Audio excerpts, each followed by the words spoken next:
Okay, so we will start with the lecture now. पिछले lecture में हमने क्या पढ़ा था याद है? कौन से टॉपिक पे हमने डिस्कस किया था? जनरल साइंस के बायोलॉजी से रिलेटेड हम लोग कौन से टॉपिक पे डिस्कस कर रहे थे, कुछ याद है? Please write in the chat box.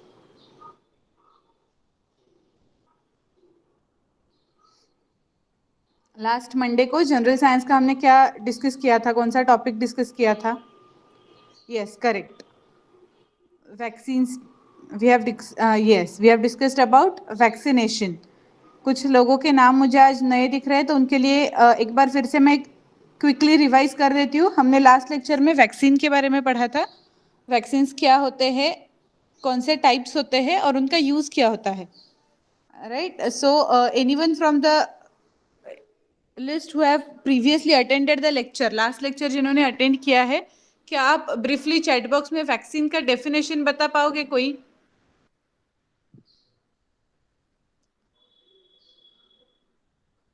In 2 to 3 words, what we can say about vaccines, that vaccines are attenuated viruses, that is weak form of viruses. Okay, correct. A weak virus is injected into the body. It can be live virus or dead virus. हमने पढ़ा था कि vaccine के जो 2 types होते हैं उनके हिसाब से अगर लाइव वायरस है तो वो लाइव कैटेगरी में जाता है, लाइव अटेन्यूएट करके डालते हैं, या फिर डेड वायरस जिसमें वायरस के फ्रैगमेंट्स जाते हैं बॉडी में, राइट? और ये वैक्सीनेशन क्यों दिया जाता है, मतलब वैक्सीनेशन का फायदा क्या होता है कि हमारी बॉडी खुद से इम्यूनिटी तैयार करती है, मतलब कुछ ऐसे सेल्स क्रिएट करती है बॉडी कि जिसकी वजह से वो वायरस मर जाता है। और हमारी बॉडी की एक एबिलिटी है याद रखने की, कौन से वायरस के खिलाफ हमने किस टाइप के सेल्स तैयार किए थे या किस टाइप की एंटीबॉडीज तैयार की थी, वो करेक्ट। एंटीबॉडीज और सेल्स दोनों 2 टाइप की इम्यूनिटी होती है। हम लोग जब इम्यूनिटी पढ़ेंगे तब मैं आपको ये डिटेल में बताऊंगी कि कौन से सेल्स किस लिए प्रोड्यूस होते हैं और एंटीबॉडीज कहाँ पे उपयोगी पड़ती है। दोनों का प्रोडक्शन होता है। आपने अभी कोरोना के टाइम में सुना होगा टी सेल मेडिएटेड इम्यूनिटी, तो वो टी सेल्स होते हैं जो इम्यून सिस्टम में काम आते हैं, और एंटीबॉडीज होती है। तो ये दोनों चीजें होती है जो हमारी बॉडी याद रखती है कि पिछले टाइम पे कौन सा वायरस आया था, और अगर उसकी ब्लूप्रिंट होगी कि कौन सा सेल हमें बनाना है या कौन से टाइप के एंटीबॉडीज बनाने हैं, ये अगर बॉडी को पहले से पता होगा, तब जब एक्चुअल वायरस का अटैक होगा, body will immediately attack that virus, will fight off that virus, और उसकी वजह से सिम्टम्स नहीं दिखते और डिसीज डेवलप नहीं होता। इसलिए वैक्सीनेशन इंपॉर्टेंट है।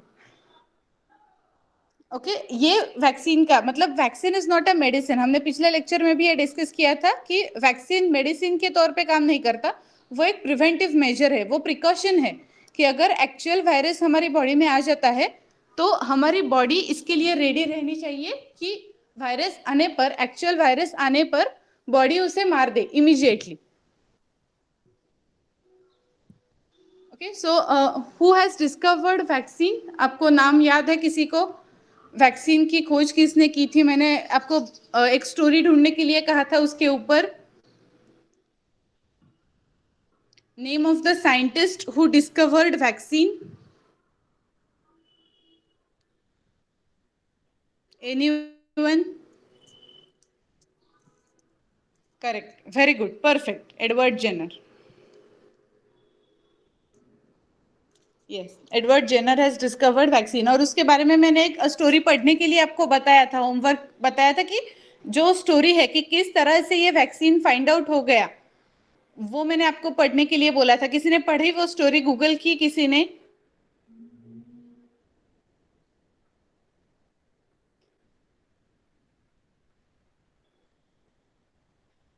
उस स्टोरी में से आपको मैंने बताया था कि एक मिल्क मेड थी उस स्टोरी में, और फिर ओके, नो प्रॉब्लम, बट अगले लेक्चर में प्लीज पढ़िए, क्योंकि कौन सी वैक्सीन पहले, किस वैक्सीन की खोज हुई, किस डिसीज के अगेंस्ट पहले वैक्सीन आई, वो आपको एग्जाम में आ सकता है, राइट? इसलिए you should read that. Okay, no problem, अगले लेक्चर में याद से पढ़ के आ जाइए कि कौन से, मतलब कैसे वो एडवर्ड जेनर के दिमाग में कैसे आया कि ये वैक्सीन, मतलब ऐसी कुछ चीज है जो काम कर रही है हमारी बॉडी में। अगर हम अटेन्यूएटेड फॉर्म ऑफ वायरस या alternate form of that virus inject कर रहे हैं, बैक्टीरिया कुछ भी हो, कोई भी डिसीज कॉजिंग एंटिटी अगर हम हमारी बॉडी में इंजेक्ट कर रहे हैं, तो उसके खिलाफ ये इम्यूनिटी प्रोड्यूस होती है, जिसकी वजह से अगली बार वो डिसीज हमें एक्चुअल जितना सिम्टम्स उसके दिखने चाहिए उतने नहीं दिखते और वो डिसीज डेवलप ही नहीं होता। और इसलिए हमने ये भी देखा था कि जब भी वैक्सीनेशन होता है, जब उसका इंजेक्शन दिया जाता है, तो पोलियो वैक्सीन के बाद भी कोई ऐसे चाइल्ड होते हैं, कोई ऐसे बच्चे होते हैं जिनमें सिम्टम्स दिखते हैं, यानी फीवर आ जाता है। क्यों? क्योंकि वायरस उनके शरीर में एक्चुअली एंट्री ले रहा है, weekend form of virus is entering into their body, therefore उनके यहाँ पे सिम्टम्स दिखते हैं। थोड़ा सा किसी को बुखार आ जाता है, किसी को बदन दर्द महसूस होता है, कुछ ना कुछ वो बच्चे को कभी कभी तकलीफ होती है। अगर उसकी इम्यूनिटी पहले से थोड़ी वीक है तो कोई भी वैक्सीनेशन देने के बाद हम लोग वो वायरस डाल रहे हैं, उसकी वजह से थोड़े से चेंजेस बॉडी में नजर आते हैं, लेकिन they are not that severe जितने एक्चुअल वायरस जाने पर होंगे। ओके, सो वैक्सीन के हमें बेसिक्स क्या रखने हैं, मतलब वैक्सीन क्यों आया? क्योंकि हमारी बॉडी जो है, उसके जो इम्यून सेल्स है, उनके पास मेमोरी है, इसलिए वैक्सीन का उपयोग होता है। अगर हमारी बॉडी के पास मेमोरी ही नहीं होती, ऐसा होता कि वायरस आया, किसी सेल्स ने अटैक कर दिया और छोड़ दिया, ऐसा होता तो वैक्सीन का कोई मतलब ही नहीं होता, राइट? क्योंकि हम लोग वायरस डाल के फिर क्या करते हैं, उसकी बॉडी में मेमोरी होती है, इसलिए वैक्सीन का उपयोग होता है। जैसे नॉर्मल आप वॉर स्ट्रेटेजी पे जैसा होता है, वैसे याद रखिए कि अगर कहीं पे युद्ध हो रहा है तो कौन सी स्ट्रेटेजी से सामने वाले शत्रु ने हमसे दुश्मनी निभाई है, या फिर कैसे उसने हम पे अटैक किया है, इसकी भी पढ़ाई की जाती है ना जब वॉर स्ट्रेटेजी डिफाइन करते हैं तब, कि वो क्या स्ट्रेटेजी यूज कर रहा है और उसके खिलाफ हमें कैसे जाना है। तो उसमें भी जैसे वॉर में जो डिफेंस करने वाली सेना होती है वो याद रखती है कि हमें कैसे सामने वाले को खत्म करना है। Similar way here also, virus हमारा एनिमी है और हमारी बॉडी डिफेंसिव मैकेनिज्म यूज कर रही है, जो वो याद कर रही है कि उस वायरस को हम कैसे मारेंगे, और इसकी वजह से वैक्सीन का उपयोग किया जाता है। ओके, सो इतना हमने वैक्सीन के बारे में पिछले लेक्चर में पढ़ा है। Now will continue with the whole next topic related with health and diseases and vaccination programs. So I'll share the screen with you. Is the screen visible? Screen दिख रही है सबको? ओके, सो ये वैक्सीन से related ही India India में कौन कौन सी चीजें होती है, क्या क्या रिलेटेड है, वो हम थोड़ा सा पढ़ेंगे, जिसके ऊपर क्वेश्चंस आते हैं एग्जाम में कि इंडिया में ऐसे कौन से एक्टिविटी स्टार्ट किए हैं जो वैक्सीनेशन से रिलेटेड है। तो पहला है मिशन इंद्रधनुष। अब ये क्या है वो हम लोग देखेंगे, आपको ये नाम भी याद रखना है या कहीं पे नोट डाउन करना है, मिशन इंद्रधनुष क्या है, ये वैक्सीनेशन से रिलेटेड है, कैसे है, ये सब कुछ। The ultimate goal of mission Indradhanush is to ensure full immunization with all available vaccines for children up to 2 years and pregnant women. तो इसका बेसिक अल्टीमेट गोल क्या है मिशन इंद्रधनुष का, कि फुल पूरा का पूरा जितने भी बच्चे हैं 2 वर्ष तक और जितने भी प्रेग्नेंट लेडीज है उनका इम्यूनाइजेशन करना विद जितने भी वैक्सीन अवेलेबल है, उसमें जितने डिसीज के वैक्सीन हमारे पास अभी अवेलेबल है वो उन बच्चों को मिलने चाहिए, ताकि क्या होगा, उन्हें आगे जाके वो डिसीज ना हो। और ऐसे हमें मोर्टेलिटी रेट मतलब मृत्यु दर कम करते जाना है। भारत में पहले ऐसा था कि बहुत सारा मृत्यु दर होता था, बहुत छोटे छोटे बच्चे मर जाते थे कई बीमारियों से, वो बीमारियां अब सुनने को भी नहीं आती हमें। क्यों? क्योंकि उसके वैक्सीन आ गए हैं। The pregnant women is given that vaccine which enters the child body also. तो उसकी वजह से क्या होता है, वो चाइल्ड में नेचुरली ही इम्यूनिटी प्रेजेंट रहती है। जब वो पैदा होता है तभी उसके पास उस पर्टिकुलर वायरस के खिलाफ, बैक्टीरिया के खिलाफ इम्यूनिटी रहती है। और इसीलिए हमारा अब भी हम लोग अगर देखेंगे तो मोर्टेलिटी रेट बहुत कम हो गया है, पहले से बहुत कम हो गया।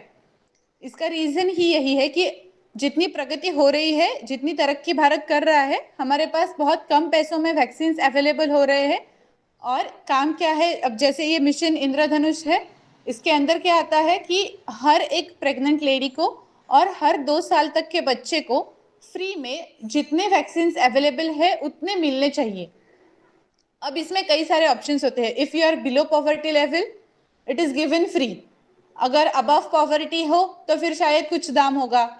If you are rich then you have something to pay, और विच इज लॉजिकल, राइट. जिनके पास पैसे हैं उनसे थोड़ी, अब गवर्नमेंट दे रहा है, वैक्सीन प्रोवाइड कर रहा है, तो वो बहुत ज्यादा कॉस्टली तो नहीं होता है.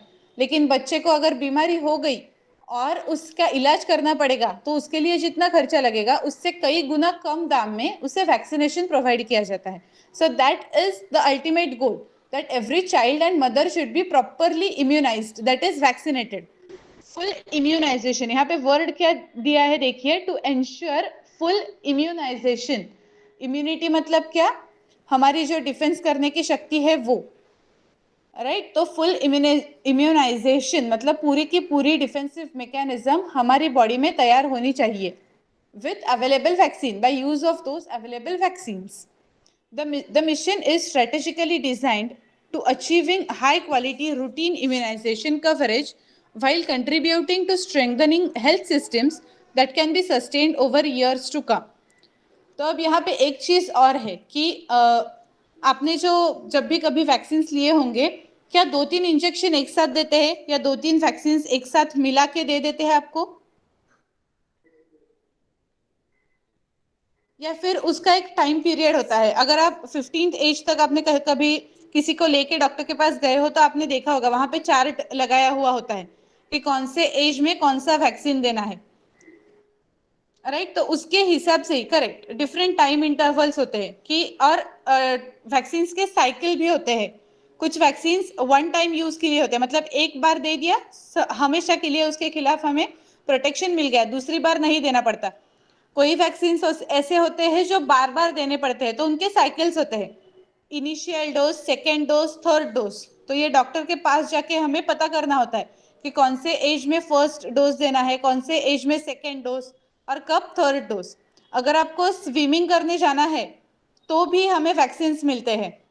किसी ने ये एक्सपीरियंस किया है कि स्विमिंग लगाने से पहले, स्विमिंग को जाने से पहले वैक्सीनेशन लेना कंपलसरी होता है. कई स्विमिंग पूल्स पे ऐसा कंपलसरी होता है कि आप डॉक्टर का सर्टिफिकेट लेके आइए कि आपने पर्टिकुलर डिसीज के अगेंस्ट वैक्सीन लिया है, और तब भी you can learn swimming. Have you, any of you have experienced this? किसी को लगा है कभी स्विमिंग के पहले ऐसा वैक्सीनेशन लेना? क्योंकि क्या होता है, स्विमिंग पूल में बहुत सारे लोग आते हैं, तो उसकी वजह से कौन सी बीमारी कौन लेके आएगा हमें पता नहीं होता. तो जो वाटर स्प्रेड डिसीजेस है उनके खिलाफ, वो पानी में क्लोरीन तो ऐड किया हुआ होता है, लेकिन अगर कभी कम ज्यादा मात्रा हो गई तो it is necessary that you should be immunised properly before entering. जैसे कि अभी कोरोना का वैक्सीन आने तक हमें रुकना है. क्यों रुकना है? क्योंकि एक बार हमारे शरीर में उसके खिलाफ एंटीबॉडीज बन गई, टी सेल्स बन गई, उसका वैक्सीन हमें मिल गया, तो खत्म हो गई बात. फिर अगर एक्चुअल कोरोना भी एंटर करेगा तो भी no problem, our immune system will be ready to fight off that infection. Okay, ऐसा ही वहां पे भी है. So in the last few years, India's full immunization coverage has increased only by 1% per year. The mission has been launched to accelerate the process of immunization and achieve full immunization coverage for all children in the country. The government has identified 201 high focus districts across 28 states in the country that have the highest number of partially immunized and unimmunized children. मतलब आप लोग देख सकते हो कि इसका percent जो है फुल इम्यूनाइजेशन, अब ऐसा तो नहीं होगा ना कि मिशन इंद्रधनुष लॉन्च किया और उसके बाद अगले साल सारे बच्चे, सारी प्रेग्नेंट माताएं इम्यूनाइज हो गई. Is it possible immediately? No, it will take time. हमें हर एक राज्य के, हर एक जिले के, हर एक हिस्से में पहुंचना है और वहां पे बच्चों को इम्यूनाइज करना है. उसमें बहुत बड़ा चैलेंज क्या है, उन लोगों को जाके समझाना कि how it is important for the health of the child and the pregnant women. क्योंकि कई बार ऐसा भी होता है कि कौन सा इंजेक्शन लगा रहे हो, कैसे कोई भरोसा करेगा डायरेक्टली कि हमारे बच्चे को आप कोई इंजेक्शन लगाओगे, अगर उसे कुछ और असर दिख गया तो क्या करेंगे, हेल्थ का इश्यू है.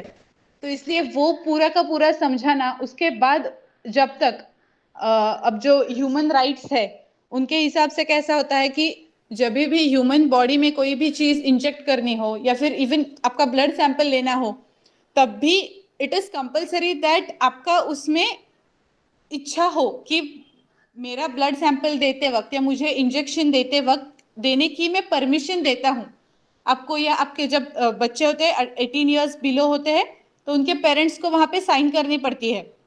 तो वो साइन करने से पहले तो पेरेंट्स पूछेंगे कि आप क्या देने वाले हो। जब वो देंगे, जब उसका जवाब हम लोग देंगे तो कि ये वैक्सीन है, ये किस लिए दिया जाता है, तब उस पे क्वेश्चंस अराइज होंगे। कैसा क्यों दिया, क्यों देने वाले हो आप, इसका असर क्या है, इसका बच्चे पे क्या असर होगा।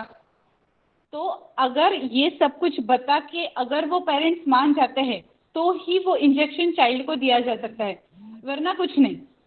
तो इसलिए ये इम्यूनाइजेशन का बढ़ने का रेट जो है ओनली 1%।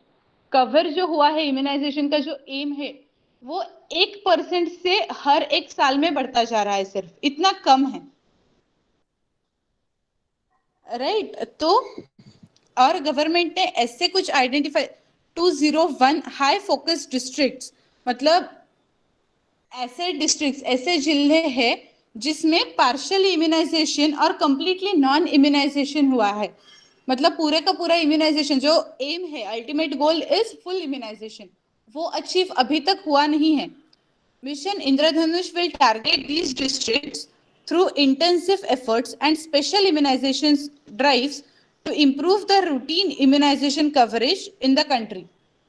तो क्या है, ये जो आइडेंटिफाइड स्टेट्स है उनमें जो आइडेंटिफाइड डिस्ट्रिक्ट्स है जहां पे ये ज्यादा तौर पे देखा जा रहा है कि अनइम्यूनाइजेशन है या फिर पार्शियल इम्यूनाइजेशन है, तो उसमें मिशन इंद्रधनुष क्या फोकस करेगा कि इंटेंसिव एफर्ट्स लेके, ज्यादा एफर्ट्स लेके उन लोगों में अवेयरनेस क्रिएट करना कि वैक्सीन का उपयोग कैसे है और क्या कर सकते हैं हम लोग इसके साथ, और कैसे बच्चे की, माँ बाप की जान बचाई जा सकती है, तब भी ये आगे बढ़ेगा। The recommended immunizations for children 0 to 6 years age 6 years of age include, तो ये recommended immunization है।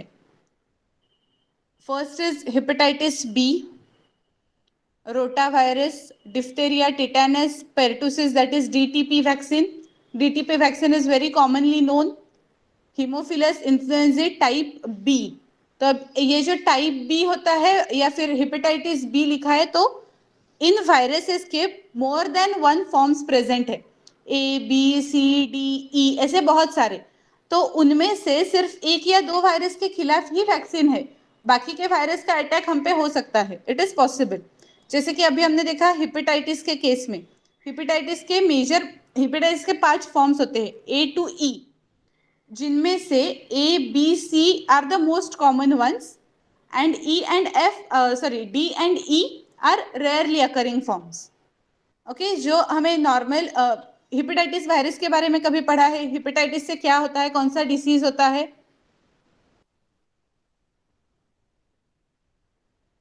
Do you know the disease caused because of hepatitis infection? Any idea, कहीं पे पढ़ा है? हेपेटाइटिस से मतलब जो डिसीज है उसको either we can call it as hepatitis disease को भी, या जॉन्डिस, काविड़ जिसे हम मराठी में बोलते हैं, पीलिया, तो that is caused because of hepatitis. तो हेपेटाइटिस ए का जो जॉन्डिस है वो बेसिक फॉर्म होता है, मतलब उसका एग्रेसिव फॉर्म नहीं प्रोड्यूस हो सकता, लेकिन बी और सी जो है that have chances to develop into cancer. C का मोस्टली हो ही जाता है कैंसर में डेवलपमेंट, बी के चांसेस होते हैं ज्यादा कि कैंसर में डेवलपमेंट हो जाए, ए का कैंसर में नहीं होता। ओके, तो इसलिए अब हेपेटाइटिस बी का वैक्सीन आ गया है, ए और सी का वैक्सीन नहीं आया, तो उसके खिलाफ हम लोग कुछ नहीं कर सकते अभी अदर देन प्रिवेंशन। ओके, लेकिन बी के खिलाफ we can do, we have the option of vaccination. So hepatitis B का है, रोटावायरस है, DTP, influenza type B, pneumococcal to avoid pneumonia, polio virus, influenza, ये MMR, मीजल्स मम्प्स रूबेला, इसके आपको short form और full form भी याद रखने हैं। जो पहला हमने जो कॉमन वैक्सीन है यानी डीटीपी, तो उसमें क्या क्या कवर होता है? डिप्थेरिया, टिटेनस एंड पेरिटोसिस, और मीजल्स, मम्स, रुबेला, तो एमएमआर। ये याद रखने हैं दोनों, डीटीपी और एमएमआर। कभी कभी एक ऐसा हो जाता है कि कॉमन डिसीज के नाम, जो टी से ट्यूबरकुलोसिस भी होता है, तो ऑप्शन में जब वो देते हैं ना तो ऐसे कंफ्यूजिंग देते हैं, मतलब डिप्थेरिया, ट्यूबरकुलोसिस और पेरिटोसिस होता है। तो ये बहुत ही नॉर्मल है कि हम लोग कंफ्यूज हो जाते हैं फिर कि इनमें से कौन सा ऑप्ट करना है। ट्यूबरकुलोसिस भी उतना ही ज्यादा मात्रा में प्रेजेंट है इंडिया में कि उसके खिलाफ वैक्सीन इज नेसेसरी। तो वो डीटीपी में ट्यूबरकुलोसिस है या फिर टिटेनस है, राइट? तो इसलिए आप कहीं पे लिख के ही रख दीजिए डीटीपी में क्या क्या है, डिप्थेरिया, टिटेनस एंड पेरिटोसिस। पेरिटोसिस एक खांसी जैसी बीमारी है। अब इसके नाम नहीं सुनने को मिलते हमें, क्योंकि ये पूरी तरह से वैक्सीन ये 0 to 6 एज में ही विथ जब पैदा होता है बच्चा तब भी उसे कुछ वैक्सीन दिए जाते हैं, तो उसकी वजह से ये समझ में भी नहीं आता कि ऐसे कुछ बीमारी थी भी हमारे यहाँ। वेरिसेला चिकन पॉक्स के अगेंस्ट है, हेपेटाइटिस ए के अगेंस्ट भी अब वैक्सीन है, meningococcal vaccine. 4 new vaccines are being introduced as part of UIP, including inactivated polio vaccine, rotavirus vaccine, measles rubella vaccine, and adult Japanese encephalitis vaccine. With these new vaccines, India's UIP will provide free vaccines against 12 life-threatening diseases to 27 million children annually, the largest birth cohort in the world. IPV has been introduced in 6 states from 30 November 2015 for providing double protection against polio. Okay, polio अब हमारे यहाँ से बहुत ज्यादा मात्रा में, we can say almost fully eradicate हो चुका है, बट डबल प्रिवेंशन और double protection is always better. तो इसकी वजह से 30 नवंबर 2015 से 6 स्टेट्स में आईपीवी मतलब इनएक्टिवेटेड पोलियो वैक्सीन भी अब भी जो देते हैं, that is OPV, oral polio vaccine, which is live polio vaccine, जो लाइव वायरस जाता है शरीर में, राइट? तो उसके साथ साथ अगर हम लोग इनएक्टिवेटेड भी देते हैं तो डबल प्रोटेक्शन इंश्योर किया जाता है। The next inactivated polio vaccine IPV was developed in 1955 by doctor Jonas Salk. Polio vaccine के बारे में थोड़ा सा डिटेल हमें पढ़ना पड़ेगा, क्योंकि ये ज्यादा कॉमन और ज्यादा इंपॉर्टेंट वैक्सीन है, राइट? आपने कभी किसी और वैक्सीन की एडवर्टाइजमेंट देखी है टीवी पे? जैसे अमिताभ बच्चन जी करते हैं पोलियो वैक्सीन की, या फिर जगह जगह पे पोस्टर्स चिपकाए जाते हैं पोलियो वैक्सीन के लिए, वैसे आपने किसी और वैक्सीन की इतनी जोरों से ऐड देखी है कभी?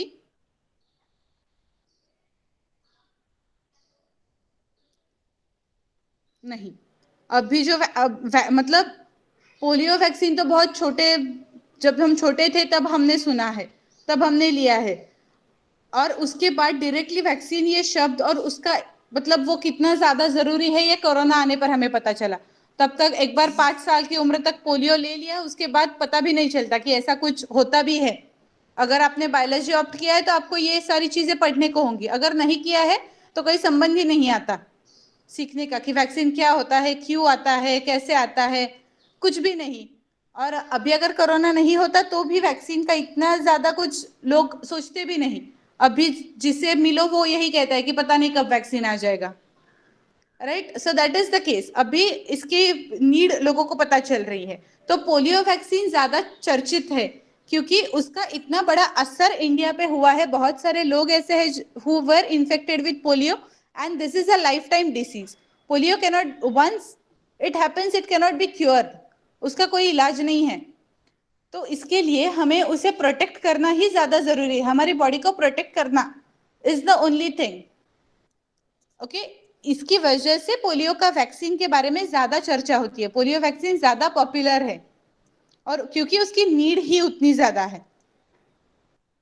तो उसके बारे में हम लोग थोड़ा सा पढ़ लेंगे कि inactivated polio vaccine was developed in 1955। ये भी आपको नोट डाउन करके लेना है कि कौन से ईयर में पोलियो वैक्सीन की खोज हुई थी या फिर उसका पूरा डेवलपमेंट हुआ था, by doctor Jonas Salk. Also called the Salk vaccine. तो अब जिसने वैक्सीन बनाया उसी का नाम दिया गया है Salk vaccine. IPV consists of inactivated, that is killed poliovirus strains of all three poliovirus types। तो पोलियो वायरस के जो 3 टाइप्स है उनको सारे के मिक्सचर को हम IPV या फिर किल्ड पोलियो वैक्सीन बोलते हैं या फिर साल्क वैक्सीन। अब यहाँ पे ऐसा भी हो जाएगा कि MCQs में आ सकता है कि करेक्टली मैच्ड ऑप्शन चूज करना है, Salk vaccine, IPV, killed polio vaccine, ये करेक्टली मैच्ड होगा। ओके, अब उसमें और भी एक टाइप होता है पोलियो वैक्सीन का, हम लोग वो आगे पढ़ेंगे। IPV is given by intramuscular injection and needs to be administered by a trained health worker। अब ये चीज थोड़ी सी डिस्कस करने जैसी है कि इंट्रामस्क्यूलर इंजेक्शन मतलब बॉडी में इंजेक्शन दिया जाता है। आपने देखा है पोलियो वैक्सीन का, is it injected into the body? बच्चे की बॉडी में इंजेक्ट करते हैं अभी जो पोलियो वैक्सीन देते हैं वो नहीं, तो फिर क्या करते हैं? इंजेक्ट नहीं करते तो 2 बूंद जिंदगी के, 2 ड्रॉप्स, मतलब मुंह में है, ओरली देते हैं, राइट? लिक्विड ड्रॉप्स ओरली देते हैं। तो ये जो चीज है ये भी सोचने जैसी है कि अगर जब हम लोग वैक्सीन डेवलप कर रहे हैं तो किसी भी वैक्सीन का route of entry is important. Biology में अगर किसी भी वायरस का या फिर बैक्टीरिया का वो कहां से बॉडी में एंटर कर रहा है, दैट इज इंपॉर्टेंट। ओके, अगर कोई ऐसा वायरस है जो रेस्पिरेटरी सिस्टम को ही सिर्फ अफेक्ट कर रहा है और अगर वो वायरस फूड के थ्रू आपके डाइजेस्टिव सिस्टम में चला गया तो our digestive system has capacity to kill that virus. अगर डाइजेस्टिव सिस्टम में चला गया तो कुछ नहीं होगा, वो रेस्पिरेटरी सिस्टम में जाएगा तो ही वो कुछ इफेक्ट दिखाएगा। तो वैसे ही सिमिलरली जो वैक्सीन में से हम लोग वायरस बॉडी में डाल रहे हैं वो कौन से वे से हमारी बॉडी में जा रहा है, दैट इज ऑल्सो इम्पॉर्टेंट। उसकी क्या मतलब उसके सिम्टम्स या फिर उसका उपाय कैसे होगा उसके लिए। तो जो IPV है वो हमें इंजेक्शन के फॉर्म में देना पड़ रहा है और जो अभी हम देखते हैं जो वैक्सीन दिया जाता है वो ओरली है। तो अगर इंजेक्शन देना है तो there should have some trained worker, वहां पे ट्रेन्ड हेल्थ वर्कर होना चाहिए कि इंजेक्शन देते वक्त कुछ गड़बड़ ना हो जाए, क्योंकि डायरेक्टली बॉडी में हम लोग कुछ डाल रहे हैं।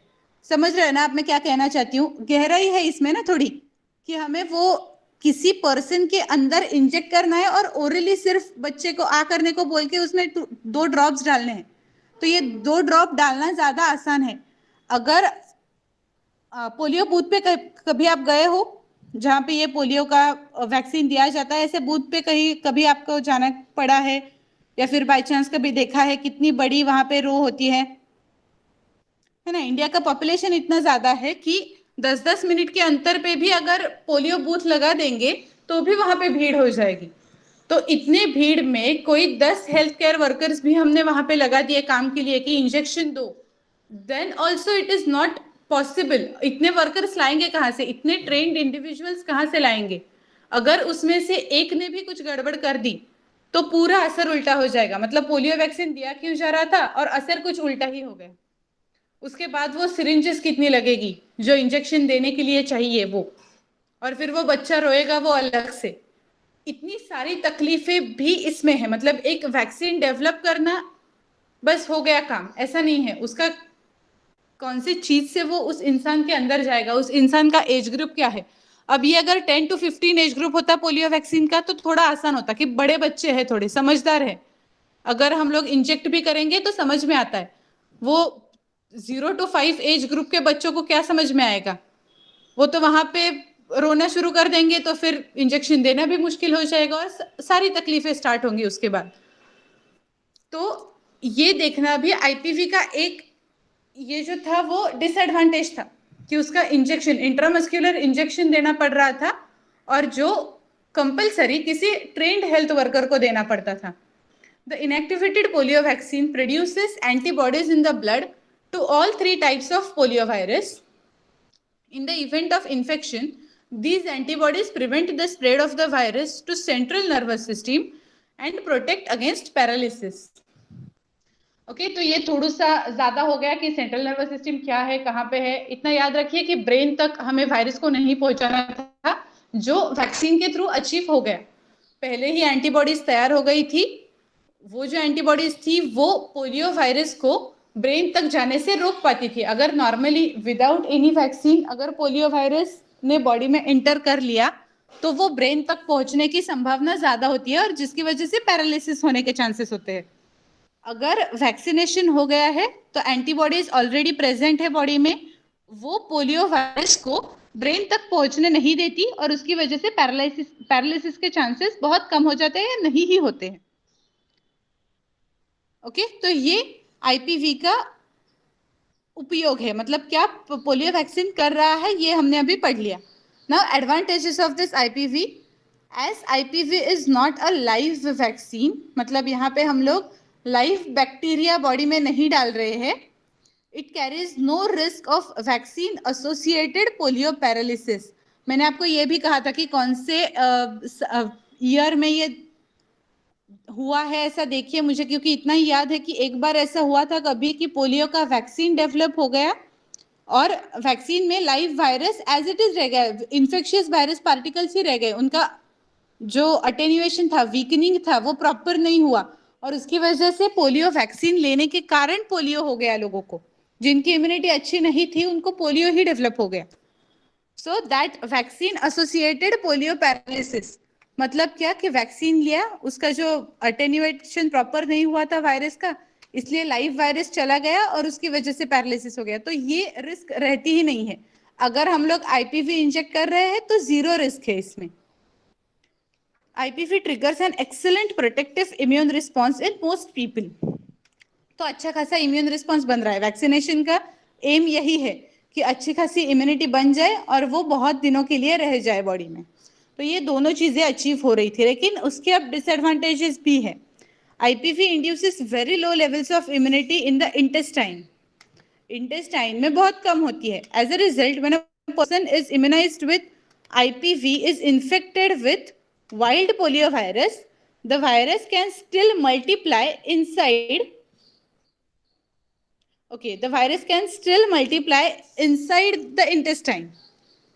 तो क्या हो गया यहाँ पे, जब IPV दे दिया गया तो IPV बाकी सारी चीजों में तो अच्छा इम्यूनाइजेशन दे रहा है, लेकिन इंटेस्टाइन में उसका फायदा नहीं है। तो अगर वाइल्ड टाइप पोलियो वायरस है, जो बेसिक टाइप है वायरस का, वो अगर इंटेस्टाइन में अटैक करता है तो फिर पोलियो होने के फिर से चांसेस रहते हैं। और दूसरा मेजर एडवांटेज वही था जो हमने पहले डिस्कस किया कि उसका इंजेक्शन देना पड़ रहा है, बॉडी में डायरेक्टली डालना पड़ रहा है। Okay, so now coming to the next latest updates with respect to vaccines, हम उसके बारे में थोड़ा सा पढ़ते हैं। अभी हमने एक चीज देखी थी, मिशन इंद्रधनुष। मिशन इंद्रधनुष में क्या किया जा रहा है कि उनका एम ये है कि अल्टीमेट गोल कंप्लीट और full immunization of children up to 2 years of age and pregnant women. ये याद रखिए। Okay, a question can be asked on this topic, what is the ultimate goal or aim of mission Indradhanush. Next, अभी हमें latest update पढ़ने हैं। हमें आपको current affairs नाम का एक टॉपिक होता है जिसमें क्या क्या चल रहा है कौन से फील्ड में, वो याद रखना पड़ता है। तो ये लेटेस्ट अपडेट्स है अबाउट वैक्सीनेशन। वैक्सीनेशन के बारे में अभी तक कहाँ तक हम पहुँचे हैं और कैसे वैक्सीनेशन की फैसिलिटी ज़्यादातर लोगों तक पहुँचानी आसान हो गई है, कौन से सॉफ्टवेयर उसमें यूज़ किए जा रहे हैं। तो IT इन हेल्थ, अब इसमें IT ने क्या काम किया है। To improve the healthcare system in India, information and communication technologies have been implemented. Some of the initiatives are National E-Health Authority is a proposed body as a promotional, regulatory and standards setting organization to guide and support India's journey in e-health and consequent realization of benefits of ICT intervention in health sector in an orderly way. तो अब ये IT का काम क्या हो सकता है कि डेटा, हम जब भी कोई डेटा कलेक्ट होगा हेल्थ केयर सिस्टम का, तो उसका प्रोसेसिंग, मतलब कितने बच्चों का इम्यूनाइजेशन हुआ है, कैसे हुआ है, कौन सा स्टैटिस्टिकल एनालिसिस उनका, ये सारा आईटी की हेल्प से इजियर होता जाता है। एक्चुअल हम लोग अगर कैलकुलेशन करने पेन पेपर लेके बैठ गए तो हमारा कितना टाइम जाएगा। वही अगर हम कोई सॉफ्टवेयर यूज करके कर रहे हैं तो नेशनल ई हेल्थ अथॉरिटी, ई यानी इलेक्ट्रॉनिक, सब कुछ इलेक्ट्रॉनिक पे अभी चल रहा है, तो फिर इलेक्ट्रिकली कैसे प्रमोशन होगा, रेगुलेशन होगा, जो कोई हेल्थ केयर सिस्टम्स वर्क कर रही है उनका। अब जब भी कोई भी काम होता है तो काम में हमारा जो डेटा कलेक्ट होता है, जो इंफॉर्मेशन हमें कलेक्ट करनी होती है, दैट इज इंपॉर्टेंट। मतलब कैसे कि पोलियो वैक्सीन कितना मैन्युफैक्चर, वैक्सीन का मैन्युफैक्चर कितना हुआ, वो कितने लोगों तक पहुंचा, उसका क्या यूज हुआ उन लोगों को, ये सारा जो है ये डेटा कलेक्ट करके हम किसी सिस्टम में, किसी सॉफ्टवेयर से अपडेट कर सकते हैं। Health management information system to monitor the performance and quality of the health services being provided under the NHM. It is important to introduce mechanisms that would strengthen the monitoring and evaluation systems through performance statistics, surveys, community monitoring, quality assurance, etc. तो अब यहाँ पे क्या है कि health service जो भी हम प्रोवाइड कर रहे हैं वो अच्छे एम से ही है, लेकिन वो क्या वो सारी सिस्टम्स उतने अच्छे एम से सामने वाले तक पहुंच रही है, उसका फायदा क्या हो रहा है, हमें फीडबैक भी लेना जरूरी होता है ना। पोलियो वैक्सीन या कोई भी वैक्सीन चढ़ा दिया और उसके एडवर्स इफेक्ट हो गए उस चाइल्ड पे, ऐसा नजर आया कि 10 बच्चों को दिया था, उसमें से 8 बच्चों को कुछ ना कुछ सिम्टम डेवलपमेंट हो गया 10 दिन के अंदर। अगर हमने 10 दिन के बाद उन्हें पूछा ही नहीं कि क्या हुआ था, तो कैसे पता चलेगा कि was that vaccine really helpful और नॉट। तो इसके लिए क्या करना चाहिए कि मॉनिटरिंग रखना चाहिए ना। तो बेसिक थिंग ये है कि किन 10 बच्चों को हमने दिया था वो भी पता होना चाहिए, उनकी इंफॉर्मेशन रखनी चाहिए। तो नाउ पॉपुलेशन और जितना हम लोग प्रगति कर रहे हैं, जितना हम लोग डेवलपमेंट कर रहे हैं, उसके हिसाब से फिजिबल ये है कि किसी एक सॉफ्टवेयर पे, कंप्यूटर पे लिख के रखो, क्लाउड पे रखो, ई क्लाउड्स पे रखो कि किन्हें किन बच्चों को इम्यूनाइजे या वैक्सीनेशन दिया गया है, उनका रिस्पॉन्स क्या आया है। तो अगर 10 साल बाद भी वो डेटा लगेगा, 10 साल बाद भी अगर किसी को वो डेटा चाहिए, उसके ऊपर कुछ रिसर्च करना है, तो इट शुड बी पॉसिबल। अगर वो पेन पेपर से कहीं पे लिख दिया है तो हमारे पास पहले ही इतनी सारी रद्दी जमा हुई रहती है, वो कहीं पे फेंक दिया जाएगा और बाद में पता भी नहीं चलेगा कि ऐसे कुछ रिपोर्ट्स थे। अगर वो क्लाउड पे है, अगर वो कंप्यूटर पे है, तो वो सेव्ड रहेगा किसी एक कोने में, और जब भी जरूरत पड़ेगी we can find out that with the help of date, right. तो ये सब कुछ हमें आसान करना है, जो प्रोसेस है वो। तब जो प्रॉब्लम्स, क्योंकि ये सारा जो वैक्सीन डेवलपमेंट है वो 2 दिन का काम नहीं है, बहुत बड़ी प्रोसेस है। पहले वो वैक्सीन किसी एनिमल पे ट्राई किया जाएगा, फिर इंसान पे ट्राई किया जाएगा, कौन से इंसान पे ट्राई किया, उसका पूरा बॉडी का हेल्थ क्या था। फॉर एग्जाम्पल मैं एक आपको सवाल पूछती हूँ, अगर ऐसा है कोरोना का वैक्सीन डेवलप हो गया है, वो सारी जो कुछ कोरोना वैक्सीन की जो फेजेस होती है, मतलब कोई भी वैक्सीन की जो फेजेस होती है, उनमें से वो वैक्सीन पास होके अब हमें इंसान पे ट्राई करना है, फाइनली हमें वो वैक्सीन इंसान को देना है, तो trial should be on some human being. तो आपके हिसाब से जो इंसान हम सिलेक्ट करेंगे वो कैसा होना चाहिए, जिस पे वैक्सीन ट्राई करोगे वो इंसान कैसा होना चाहिए। मतलब ऐसा चलेगा कि वो उस इंसान को डायबिटीज है, उस इंसान को बीपी है, correct, so that person should be healthy. जिसके ऊपर हम वैक्सीन ट्राई कर रहे हैं उससे पहले से ही कुछ नहीं, मतलब उसे पहले ही कुछ सिम्टम्स है, उसकी पहले ही कुछ हेल्थ प्रॉब्लम्स है, और हमने कोरोना वैक्सीन डाल दिया और फिर या कोई भी वैक्सीन डाल दिया और फिर बोलने लगे कि नहीं उसमें तो कुछ फायदा ही नहीं हुआ वैक्सीन का, तो that person should be healthy. तो ऐसे हेल्दी 10 लोग क्रिएट ले लिए। अब अगर हम लोग पॉपुलेशन के हिसाब से देखने के लिए जाए तो कैसी चीज है कि अगर 10 इंडिविजुअल्स हेल्दी है तो there are chances that 6 individuals, अगर हम लोग अब हेल्दी इंडिविजुअल पे तो वैक्सीन वर्क कर गया बहुत अच्छे से, उसने उसका इफेक्ट दिखाया वैक्सीन ने, लेकिन हमारी जो पॉपुलेशन है और अभी की हेल्थ की जो कंडीशन है वो अगर हम देखेंगे तो 6 individuals out of 10 are either suffering from diabetes or BP or any such lifestyle related disorders. तो फिर इसके बाद वो वैक्सीन उन लोगों को नहीं दिया जाएगा, तो कि क्या वैक्सीन पूरा का पूरा इतना बनाया और वो सिर्फ 4 लोगों के लिए बना पाए हम लोग, मतलब 10 में से 4 को ही वो उपयोगी हुआ और 6 को तो कुछ फायदा ही नहीं हुआ। तो इसमें फिर से क्या करना पड़ेगा, ऐसे इंडिविजुअल्स ढूंढने पड़ेंगे who are suffering from such some disorders जो ज्यादा कॉमन है, जैसे डायबिटीज है, बीपी है। तो ऐसे इंडिविजुअल्स में वो वैक्सीन काम कर रहा है या नहीं, वो देखना पड़ेगा। उसमें वैक्सीन का डोज कितना चाहिए, हेल्दी इंडिविजुअल से कम देना है, ज्यादा देना है, ये सारी चीजें जो है ये मॉनिटर करनी पड़ती है। That's why vaccine development is taking so much long. तो ये जो है अगेन ये डेटा जनरेशन है, कौन से इंडिविजुअल पे उसे क्या क्या था which was related with that development of vaccine, तो उस हिसाब से उसका रिस्पॉन्स क्या था। जब किसी पर्सन को कोई डिसीज है तो फिर उसका उस वैक्सीन के खिलाफ क्या रिस्पॉन्स था, ये सारा डेटा जनरेट करना है। अगर ये हमें सॉफ्टवेयर से इमीडिएटली रिजल्ट्स आने लगेंगे तो बाकी की तकलीफ बच जाएगी, ये स्टैटिस्टिकल कैलकुलेशन बच जाएगा। That's why IT is important in this section of development of any vaccine or medicine or antibiotic anything. Okay तो ये दो एग्जाम के पॉइंट ऑफ व्यू से आपको ये दो नाम याद रखने हैं, initiatives given by government for IT sector in health.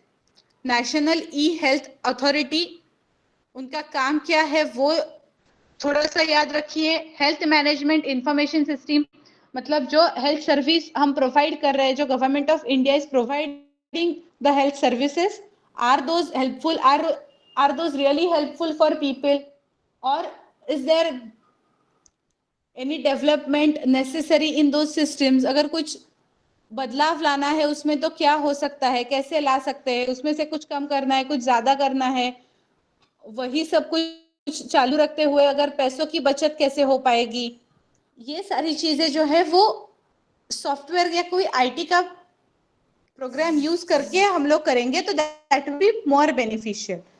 The Health Statistics Information Portal facilitates the flow of physical and financial performance from the district level to the state HQ and the center using a web-based health management information system interface.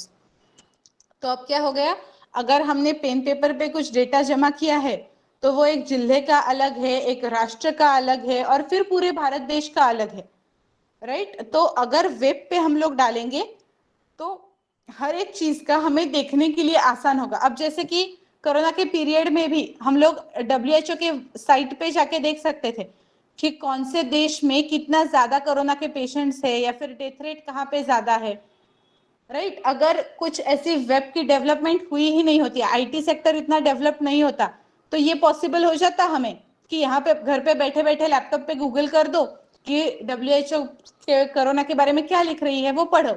इतना आसान तो नहीं हो जाता। हम लोग news देखते हैं, न्यूज वाले कहीं से रिपोर्ट लेके आते हैं कि इस देश में इतना कोरोना का प्रादुर्भाव है किसी देश में कम है, और उसके बाद हमें पता चलता। लेकिन वेब के यूज से हम कहीं पे भी बैठ के कॉमन मैन को भी ये समझ में आ सकता है कि कहाँ पे क्या चल रहा है, कौन से डिस्ट्रिक्ट में क्या है, और फिर हेल्थ केयर वर्कर्स को तो वो समझ में भी आ जाएगा अच्छे से। Electronic health records, an electronic health record is a digital version of patient's paper chart. Okay तो आप लोग कभी डॉक्टर के पास गए हो और फिर डॉक्टर ने आपकी हेल्थ हिस्ट्री कभी नोट की है कंप्यूटर पे? अभी बहुत सारे डॉक्टर्स ये प्रैक्टिस फॉलो करना शुरू कर दी है कि आपकी जो हेल्थ हिस्ट्री होती है वो डॉक्टर अपने पास लिख के रखते हैं। उसका यूज क्या है कि जब आप अगली बार जाओगे तो उसके सामने आना चाहिए कि आपको पिछली बार क्या क्या हुआ था और कैसे हुआ था। Is it something related with this? आपका जो अभी जो आपको हो रहा है वो पिछले महीने जब आप आए थे तो उससे रिलेटेड कुछ है या नहीं, राइट। तो ये जो है it is a very nice facility कि आपका जो हेल्थ का रिपोर्ट है वो डिजिटल प्लेटफॉर्म पे अवेलेबल है। हम जब कभी भी कोई टेस्ट कराते हैं किसी लैब से तो वो लैब से हमें कुछ रिपोर्ट दे देते हैं, अगर तब कुछ रिपोर्ट में गड़बड़ भी होगी तो अभी हम डॉक्टर को दिखाते हैं, डॉक्टर मेडिसिन दे देते हैं, हम लोग नॉर्मल हो जाते हैं, भूल जाते हैं वो रिपोर्ट कहाँ पे रखा, खत्म हो गया उसका किस्सा। 1 महीने बाद अगर फिर से वही तकलीफ शुरू हो गई तो पिछले महीने हमारे वैल्यूज क्या थे वो पर्टिकुलर चीज के, वो हमें याद ही नहीं होते, वो पेपर कहीं पे फेंक दिया होता है। पर वो लैब वो रिकॉर्ड रखती है इलेक्ट्रॉनिकली, वो लैब वो रिकॉर्ड रखती है अपने पास कि पिछली बार का इनका रिपोर्ट क्या था। वो चार्जेस लेते हैं उसके कि पिछली बार का बताने के लिए हम लोग चार्जेस लेंगे। तो ये हमें फायदा हो रहा है कि अगर हम डिजिटली ही वो रिपोर्ट हमारे पास रखेंगे तो लैपटॉप पे वो पड़ा, लैपटॉप पे या मोबाइल में वो रिपोर्ट रहेगा और उसकी हार्ड कॉपी कहीं पे खो जाने की चिंता नहीं रहेगी।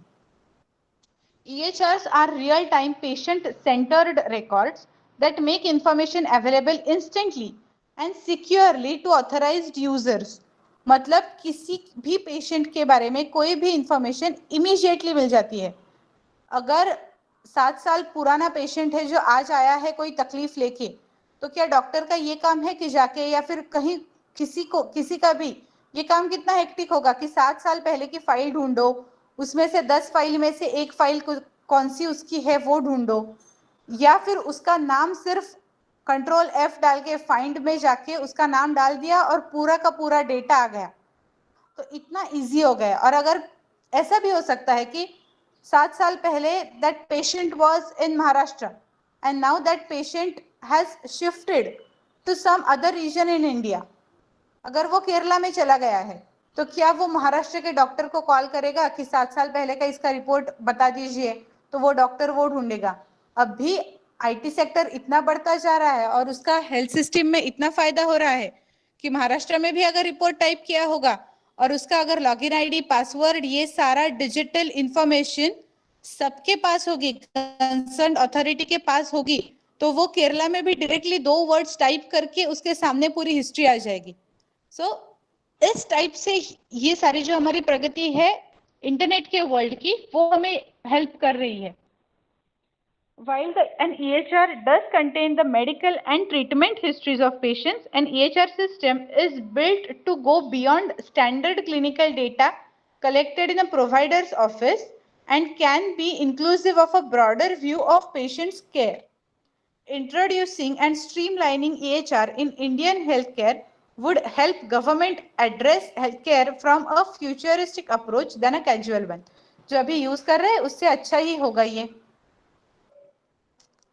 राइट ये ज्यादातर डेवलप्ड कंट्रीज में इसका EHR का इलेक्ट्रॉनिक हेल्थ रिकॉर्ड्स का ज्यादा यूज किया जाता है। ऐसी बहुत सारी कंपनीज भी होती है जो लोगों को हायर करती है ये डेटा टाइप करने के लिए। किसी पेशेंट का रिकॉर्ड हमारे पास आ जाता है और फिर वो टाइप करके हमें दे देना पड़ता है, क्योंकि US में वगैरह कैसे वो अपना हेल्थ इंश्योरेंस कंपलसरी होता है, तो उसके हिसाब से उन्हें वो कैलकुलेशंस करने पड़ते हैं, पेशेंट की हेल्थ रिकॉर्ड रखनी पड़ती है। तो हमारे यहाँ पे ऐसे मेडिकल कोडिंग करके कुछ जॉब्स होते हैं लोगों के लिए कि जिसमें वो लोग टाइप करते हैं उसकी मेडिकल हिस्ट्री पेशेंट की, या फिर एनालाइज करते हैं कि क्या इस पेशेंट को है और कौन से हिसाब से इसकी ट्रीटमेंट जा रही है। नेक्स्ट इज SEHAT, सेहत। To provide healthcare facilities in rural areas, the government today launched a telemedicine initiative in collaboration with Apollo Hospitals, under which people can consult doctors through video link. अब rural area में उन लोगों को अच्छे doctors मिलना भी कितना मुश्किल है। अभी भी किन किन पेशेंट्स के बारे में ऐसा भी हमें सुनने को मिलता है कि if that individual is home quarantined, corona के लिए होम क्वारंटाइंड है और उसे अगर रात को 12 बजे तकलीफ होना स्टार्ट हो गया तो डॉक्टर्स अवेलेबल नहीं है। सो डॉक्टर्स ऐसे बताते हैं, प्राइवेट डॉक्टर्स कुछ लोग, कि वीडियो कॉल कर दीजिए हमें, तो हम देखेंगे कि क्या सिम्टम्स है आपके, क्या हो रहा है आपको, और उसके हिसाब से मेडिसिन बताएंगे। आपने ये सुना है कभी किसी के साथ ऐसा ये चीज की वीडियो कॉल के through doctors are in contact with patients now, right? So this is also helpful for patients who are living in rural areas. उन्हें बहुत ज्यादा शहर में आना अफोर्डेबल नहीं है या फिर अच्छे डॉक्टर्स वहां पे जाने के लिए तैयार नहीं होते हैं, तो कैसे ये दूरी मिटाई जाए? अगर वो इंसान वहां से वीडियो कॉल से कुछ पूछ रहा है तो बताना भी आसान हो जाएगा। The CSCs will also provide diagnostic services and promote sale of generic drugs through collaboration with Ministry of Health by setting up Jan Aushadhi stores. Jan Aushadhi store. सो अब यहाँ पे एक जेनेरिक ड्रग्स या जेनेरिक मेडिसिन क्या होता है, आपने कभी सुना है पहले? जेनेरिक मेडिसिन के बारे में या please tell, please write in the chat box if you know anything about generic medicine. नहीं, ओके ओके, नो प्रॉब्लम. यहाँ पे जो स्टेटमेंट दिया है, promote sale of generic drugs, मतलब क्या कि जेनेरिक ड्रग्स की बिक्री ज्यादा होनी चाहिए. क्यों? क्योंकि उनका दाम कम होता है. Generic drugs are much more less costlier than other drugs और अदर मेडिसिन. जेनेरिक मतलब ऐसा हो कि जिसका मैन्युफैक्चरिंग प्रोटोकॉल उस कंपनी ने सबको बताया दिया हो और कोई भी कंपनी वो पर्टिकुलर मेडिसिन मैन्युफैक्चर कर पा रही हो. फॉर एग्जांपल पैरासिटामोल, हमारी क्रोसिन कितनी कम दाम में मिलती है हमें. ब्रूफेन, आइबुप्रोफेन, ये सारे के जो रेट्स है वो कम है क्योंकि वो जेनेरिक मेडिसिन है, जेनेरिक नाम से जाने वाले मेडिसिन है, राइट. तो इसलिए इनका दाम कम होता है. जब कोई भी जेनेरिक ड्रग का अपोजिट होता है पेटेंटाइज्ड ड्रग या फिर पेटेंटाइज्ड मेडिसिन. जिस मेडिसिन पे किसी कंपनी का पेटेंट हो और जिसका मैन्युफैक्चरिंग प्रोटोकॉल उस कंपनी को सिर्फ पता हो, तो वो कंपनी डिसाइड करती है कि उसका प्राइस क्या रखना है. जेनेरिक ड्रग का ऐसा नहीं होता है, कोई भी मैन्युफैक्चर कर सकता है, इसलिए जेनेरिक ड्रग्स के जो दाम है वो कम रहते हैं और पेटेंटाइज्ड ड्रग्स के ज्यादा रहते हैं. ओके, तो उनका जेनेरिक फॉर्म में आना भी जरूरी है किसी भी मेडिसिन का. Advantages of IT in healthcare are improved timelines, better quality of healthcare delivery. अब के कई लैब्स के ऐसे भी है, मतलब लोगों को डायबिटीज या बीपी या फिर कैंसर का भी इवन रूटीन चेकअप्स होते हैं लोगों के. कोलेस्ट्रॉल लेवल्स अगर बढ़ती जा रही हो किसी की, तो ऐसे केस में रूटीन चेकअप्स होते हैं. तो अगर कंप्यूटर पे है तो क्या किसी इंडिविजुअल को ये याद नहीं रखना पड़ता कि इस बंदे ने पिछले महीने के 12 तारीख को टेस्ट की थी, इस महीने के 12 तारीख को इसे मैसेज करना है कि भाई आ जा और अपना टेस्ट करवा ले. अब हमें ऑटो जनरेटेड मेल या फिर मैसेज आते हैं कि आपकी ड्यू डेट इतनी है कि ये डेट पे आपको आपका चेकअप करना है. तो timeline, better quality of health care delivery, improve timeline हो गई है. इफेक्टिवनेस, राइट इंटरवेंशन और audit trials for adverse events. लिखते वक्त वगैरह की जो गलतियां होती हैं या पढ़ते वक्त की गलतियां वो कम होती गई, ह्यूमन एरर कम कर दी गई है. Efficiency, less resources in terms of man power, time and cost. This is most important. जब कंप्यूटर के पास सब है तो मैन पावर कम लग रही है, टाइम कम लग रहा है और कॉस्ट भी कम लग रही है. मैन पावर कम है तो उसके हिसाब से क्या हुआ कि लोगों को जो खर्चा होता है, लोगों की जो पगार देने हैं वो कम है, बच गए. Informed patients and their care givers, तो अभी पेशेंट के पास भी अपनी बारे में पूरी इंफॉर्मेशन है. बेटर एक्सेस, एक्सेस अच्छा हो गया किसी को भी. Diagnostic accuracy, reduced waiting times, better referral management. तो ये सारे एडवांटेजेस हो गए. ओके, तो आगे हमें और थोड़ा सा इसी हेल्थ केयर फैसिलिटी और हेल्थ का ओवरऑल जो इंडिया में कहाँ तक हमारी हेल्थ केयर सिस्टम्स पहुंची है और कितना आगे जाना हमें ज़रूरी है ये पढ़ना है. Okay, this is all important with respect to your exam, because general science में इस क्योंकि दिस इज अप्लाइड नॉलेज, इसका डायरेक्टली आपको आगे जाके एप्लीकेशन है कि कैसी हेल्थ केयर सिस्टम हमारे यहाँ पे पहले होती थी और कैसी health care system is expected in the future. Okay, एक छोटा सा हम लोग क्वेश्चन सॉल्व कर लेते हैं. Just give me a moment.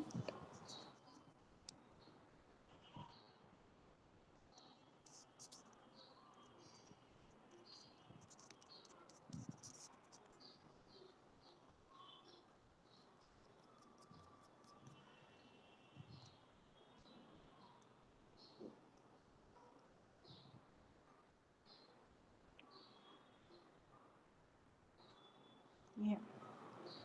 So Consider the following statements about Mission Indradhanush. Its goal is to ensure full immunization with all available vaccines for children up to 2 years of age and pregnant women. It is being implemented by Ministry of Women and Child Development. Which of the following statements is or are correct? What is the correct option? मतलब सिर्फ first statement is correct, only second statement is correct, both are correct और neither of them is correct. कौन सा option है इसमें बता दीजिए एक बार.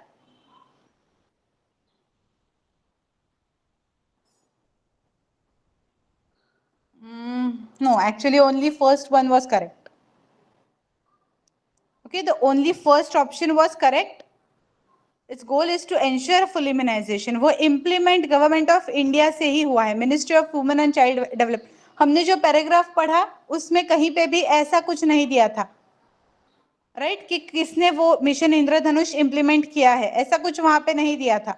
तो हम लोग भी उसके बारे में कुछ नहीं जानते, ऐसा देखेंगे इस क्वेश्चन को.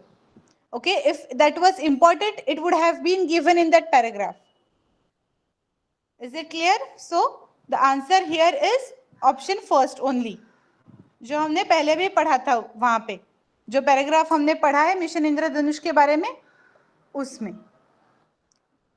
Okay, so any doubts till now? आज हमने जो पढ़ा उसमें कुछ डाउट्स है?